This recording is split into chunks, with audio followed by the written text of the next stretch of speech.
एक यात्री यात्रा पर निकला। तभी उसे रास्ते में एक ठग मिल गया। ठग: प्रणाम भाई। यात्री: प्रणाम दाऊ।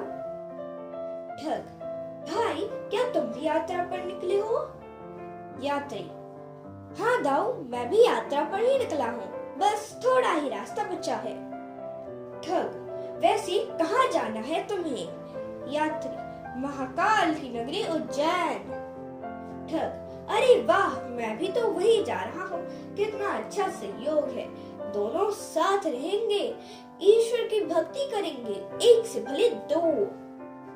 बहुत अच्छे, चलो साथ साथ ही चलते हैं। 7 दिनों के बाद। ठग: कितना अच्छा समय गुजरा, पता ही नहीं चला ये 7 दिन कैसे बीत गए। यात्री: सही कह रहे हो, पता ही नहीं चला इन 7 दिनों का, बहुत अच्छा लगा तुम्हारे साथ रहकर। ठग: मुझे भी तुम्हारे साथ रहकर बहुत अच्छा लगा, अब तो बिछड़ने का समय आ गया, पता नहीं फिर कब मिलेंगे। यात्री: ईश्वर की मर्जी होगी तो फिर मिलेंगे। ठग: अच्छा भाई, जाने से पहले एक बात तो बताओ, हम लोग पूरे 7 दिनों तक एक साथ रहे, लेकिन क्या तुमने मुझे पहचाना मैं कौन हूँ?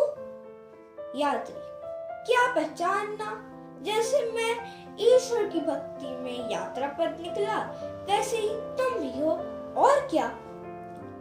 ठग: फिर तो तुमने मुझे नहीं पहचाना, मैं एक नामी ठग हूँ। यात्री: अच्छा,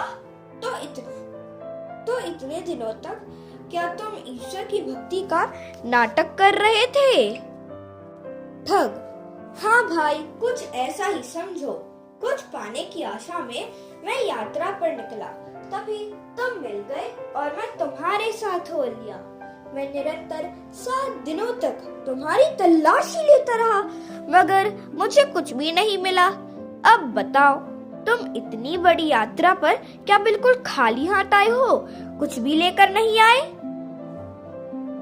यात्री: ऐसा कैसे हो सकता है, मेरे पास तो एक बहुमूल्य हीरा और कुछ रजत मुद्राएं भी हैं। ठग: अच्छा, तो इतने प्रयत्न के बाद मुझे कुछ मिला क्यों नहीं? यात्री: हा हा हा हा हा, तुम्हें कुछ मिलता भी कैसे? मैं जब भी बाहर जाता तो वह हीरा और रजत मुद्राएं तुम्हारी झोली में रख देता था। तुम पूरे 7 दिनों तक मेरी झोली टटोलते रहे, अपनी झोली में झांकने की तुमने जरूरत ही नहीं समझी। तो बताओ, तुम्हें कुछ मिलता भी कैसे? ठग: अच्छा, तो यह बात है, तुम तो मेरे भी गुरु निकले, मैं तो अभी तक यही समझता था, इस दुनिया में मुझसे ज्यादा चतुर और होशियार ठग कोई नहीं है, मान गया तुम्हें।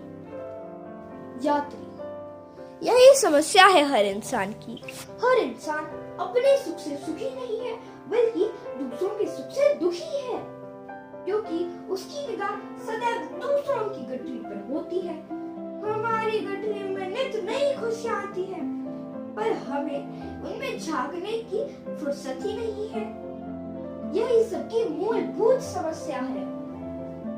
जिस दिन इंसान दूसरों की ताकजात, दूसरों की निंदा करना छोड़ेगा, उसी क्षण उसकी सारी समस्याओं का हल हो जाएगा, समझे भाई?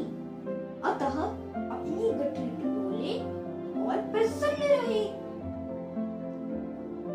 ठग: धन्यवाद भाई, मैं अच्छे से समझ गया, आज मैंने जीवन का एक नया पाठ पढ़ा।